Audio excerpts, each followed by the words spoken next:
Halo, selamat pagi. Berjumpa kembali dengan channel kesayangan saya, Happy Cuan Saham. Yo, kalau sing sayang tak sayang dewe. Ya, kali ini aku mau bahas perusahaan IPO lagi ya, yaitu IPO emiten Bino PT Perma Plasindo Tbk. Ini dia rencana IPO-nya. Dia masuk sektor industrial, terus sub sektornya ini ya, alat peralatan kantor ya, office supply. Ini periode pemesanannya di 28 Oktober kemarin sampai 5 November 2021. Rentang harganya di 120 sampai 145 dan saham yang ditawarkan 4.350.000 lot ya. Prospektusnya bisa download sendiri ya di website e-ipo.co.id ya. Ini kita akan bahas review itu ya, rangkumannya lah. Next. Ini dia untuk plasma, apa ini perusahaannya tadi namanya, Perma Plasindo ya. Ini dia perusahaan holding yang membawai beberapa anak perusahaan, yaitu PT Batara Indah, PT Bino Mitra Sejati, PT Batara Indah Mulia, PT Anugrah Karsa Solusi Industri, PT Apli Stationery, dan yang terbaru ini PT Bino Digital Solution PT Ltd ya. Ini perusahaan yang berbasis di Singapura, kerjasama dengan perusahaan Singapura, dan belum beroperasi ya, baru didirikan tahun 2021 ini. Ini untuk kontribusi pendapatannya yang terbesar ya, PT itu ya, yang nomor 1 dan 2 itu ya, PT BI dan PT BMS. Ini semua menjual itu ya, alat-alat produksi dan mendistribusikan alat-alat kantor. Dan ada kepemilikan tidak langsungnya di Bantek Malaysia ya. Ini Bantek karena memang dia mostly produk yang diproduksi dan didistribusikan yaitu produk Bantek. Kita cek ya. Nah, ini dia produknya. Ada Bantek, Elba, Lenek, Apu, Siron, Lira, Goto, ini banyak ya. Kertas HVS Sinar Dunia, Bola Dunia. Oke. Bantek itu sebenarnya merek dari Eropa ya. Dia aslinya dari Denmark ya. Dulu sih import, sekarang udah diproduksi lokal dan sebagian juga diekspor ya melalui anak-anak perusahaannya tadi.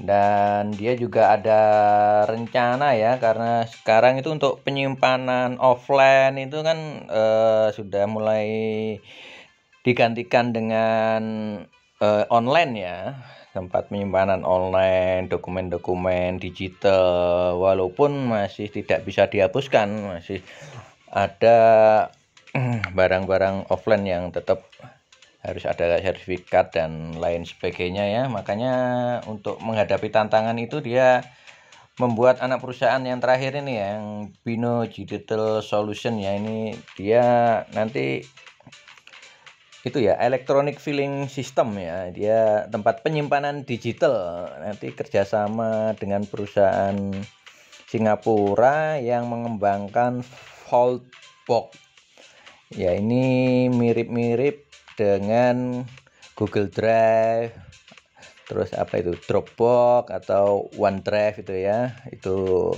tempat cloud storage-nya ya. Cukup ini ya, punya wawasan ke depan juga ini ya para manajemennya ya. Oke, kita lanjutkan. Ini dia jalur distribusinya ya. Dia ada 2 distribusi center, Jakarta, Surabaya, 12 cabang, ada 9 POS point of sale dan 6 distributor.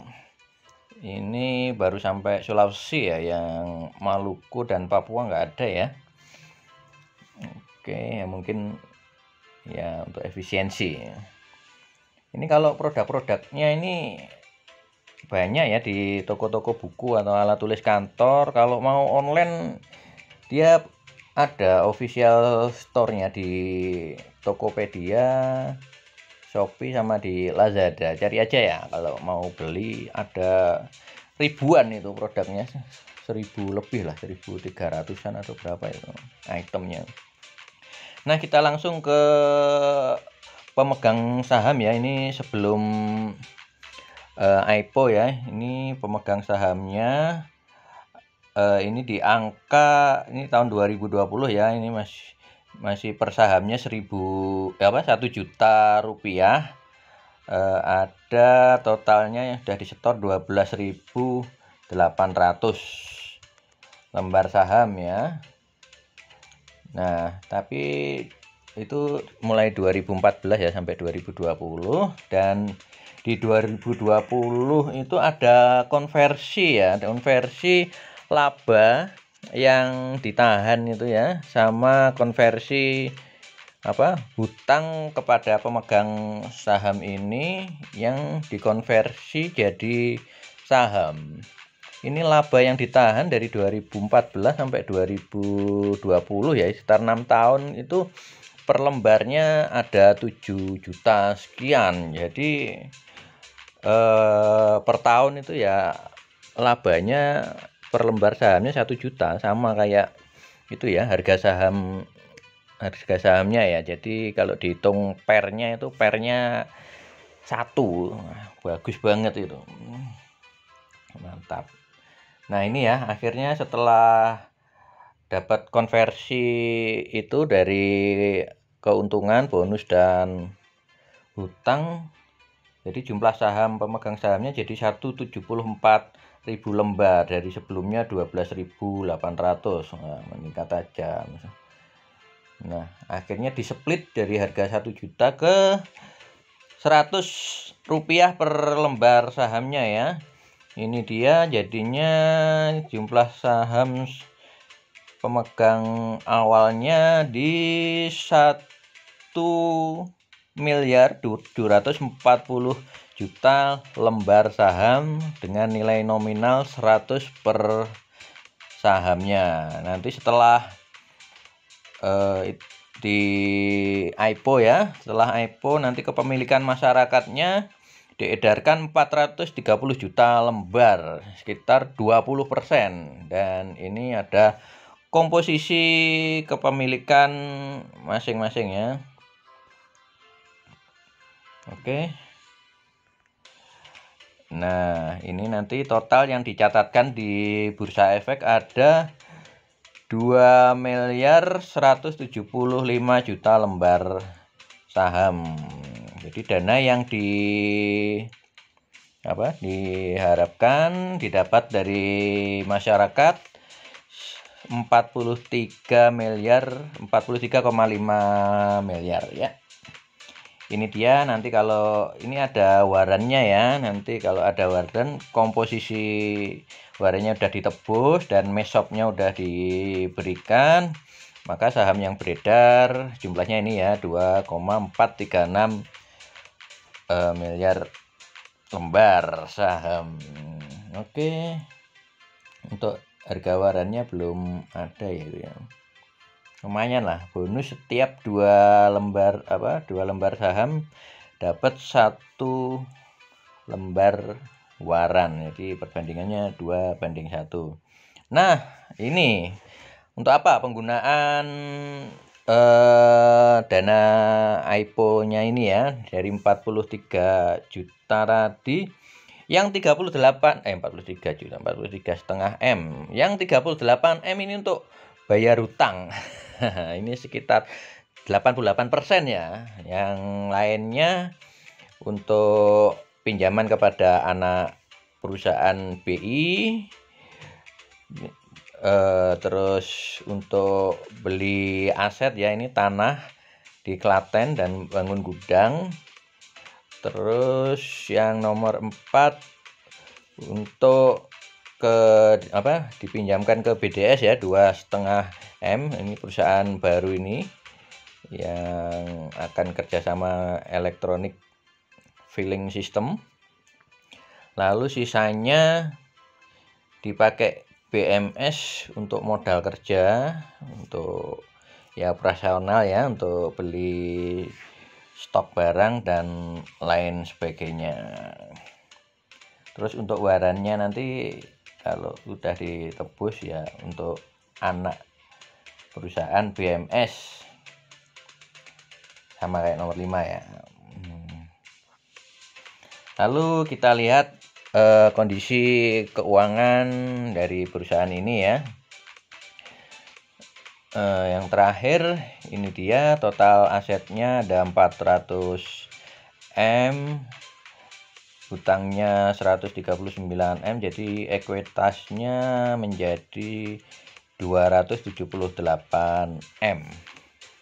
Nah, untuk laba bersihnya ada di angka berapa ini? Ini ya, ini terakhir Juli ya. Juli susah banget ini. Nah, ini di angka 4 M ya, 4,2 sekian M.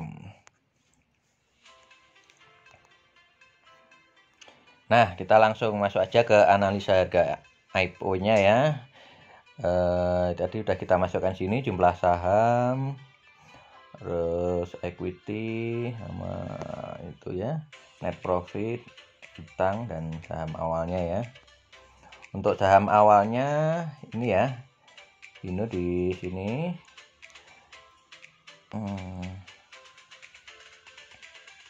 Oke. Untuk harga saham awal dia di harga 100 ya tadi ya. Ini dengan BV 160. PBV-nya rendah ya, 0,6, masih cukup murah. DER-nya 0,5. ROE-nya 3,1 ya, tidak terlalu mengesankan karena profit EPS-nya cuma Rp2 per lembar saham. Ini pernya 50 ya, terlalu tinggi ya, berarti itu apa? Kurang lah, profitnya kurang. Udah, ini market cap-nya di 174 M.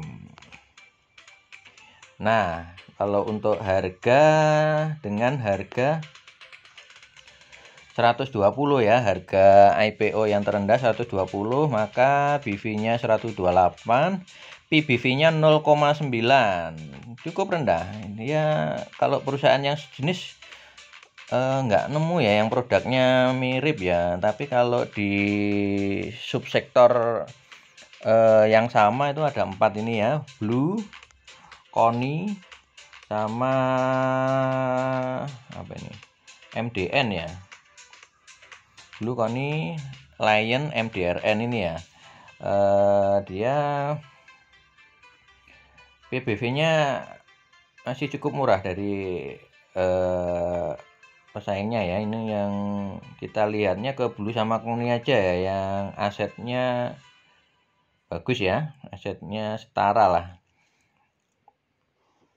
Ini dia untuk Hino. Nah, ini kalau dijual di harga 145, maka PBV-nya ada di 128 ya, tetap PBV-nya di 1,1. DER-nya sama ya, ROE tetap, EPS-nya tetap, cuman pernya jadi melonjak di 72,5 ya. Ini memang perusahaan ini harus segera meningkatkan kinerjanya ya, biar untungnya lebih banyak dan pernya bagus. Cuman dibandingkan Koni udah lebih baik ya. Cuman kalau ini ya dengan Blue dia masih kemahalan ya. Cuman ini layak beli ya karena harganya per lembarnya murah. Biasanya murah meriah gini peminatnya banyak. Ini kita juga asumsi kita bikin tabel asumsi arah 1 sampai arah 3. Mungkin karena PBV-nya rendah ya, ada potensi 3 kali arah. Ya, kita nggak tahu sih, ini kita analisa di atas kertas aja. Oke, ini nanti arah 1 di 174, arah 2 di 209, dan arah ketiga di 251. Nah, ini siap-siap ya, semoga ya buat kalian ya yang mau ikut IPO-nya bisa dicek ini analisa harganya ya. Dari PVV lebih murah daripada perusahaan lain di subsektor yang sama. Tapi untuk pernya dia masih terlihat terlalu tinggi ya dibanding Blue. Nah, silakan dianalisa. Oh ya, nanti teman-teman bisa itu ya, join di grup Telegram, ada di ini ya, di deskripsi, dan dukung terus ya channel ini dengan klik like atau subscribe dan kasih komentarnya. Untuk IPO ini mungkin ada info yang bermanfaat yang bisa dibagi dengan kita semua ya. Akhirnya saya sampaikan happy trading, happy cuan, karena cuan bikin kita happy. Sampai jumpa kembali. Dah.